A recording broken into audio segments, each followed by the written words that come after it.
I wanted to share a little bit of information on plastics and how they impact our health. There are lots of reasons to try to go plastic free. I've made an attempt in my home and it takes time. Unfortunately, there are over 10,000 chemicals that are used in food and food packaging here in the United States, and these are known to cause cancer and other adverse health effects. The sad truth is there's very little oversight of the use of these chemicals in the US, and their long term effects and cumulative exposure have not been well studied. What is it that these plastics are doing in our bodies? Well, one thing is that they're disrupting our hormones. They actually mimic the hormones in our bodies, and that can cause a lot of confusion. They're called endocrine disruptors, and they're found in things like plastic bottles, metal can linings. So, you want to look for BPA free cans if you're purchasing canned food, detergents, flame retardants, food. Actually, did you know plastics are in gum, chewing gum, toys, cosmetics? Receipts are a big one. Cashiers use hand sanitizer, which makes their skin much more porous. And then the receipts actually contain BPA. So that's a lot of BPA exposure over time. And of course, pesticides are absolutely toxic.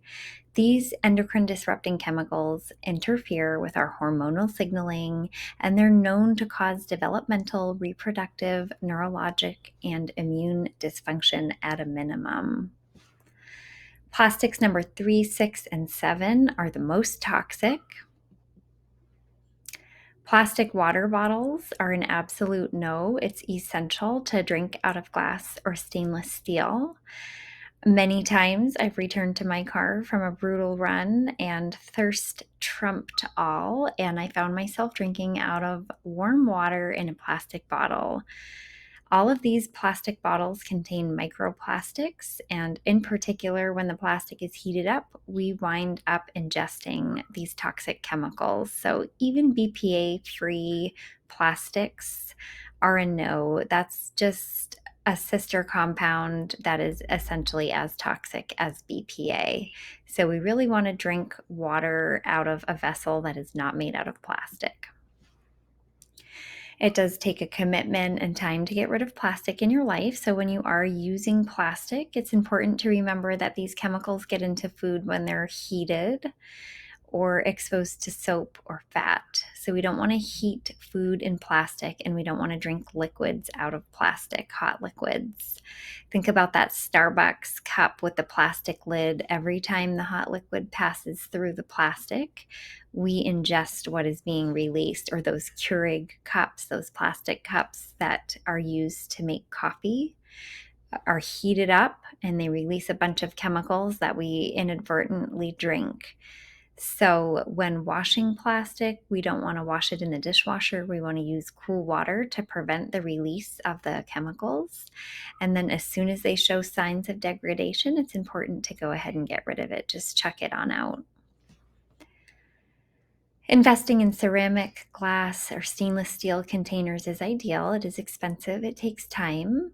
We want to use PVC free brands. And again, if there's one main takeaway here, it's not to microwave your food in plastic. Using wax paper, especially for fatty foods when storing them, is a great idea. Throw away those plastics as soon as they look discolored, cracked, or show any other signs of wear, because that's when the leaching is going to occur. If you purchase food in the grocery store that's stored in plastic, as soon as you get home, just transfer it on into a glass container, because the longer food is exposed to plastic, the more leaches into the food. The safest options are number 1, 2, 4, and 5. So if you can remember, 3, 6, and 7 are the toxic ones. 1, 2, 4, and 5 are better choices. Glass, stainless steel, or ceramic are the best choices. We're seeing plastic everywhere in our environment, and it's not going away. It takes 400 years to degrade, and very little of it is being recycled. So we're seeing it in landfills, and it's making its way to every nook and cranny in the environment. And we have, of course, special concerns for our oceans. Manufacturing contributes to air pollution, And in my world, plastic is dead to me, and maybe it will be to you as well. Here are some ways to reach me if you are curious to learn more about toxic exposures, or you think you should be tested to see if you have overburdened with toxins. Let me know.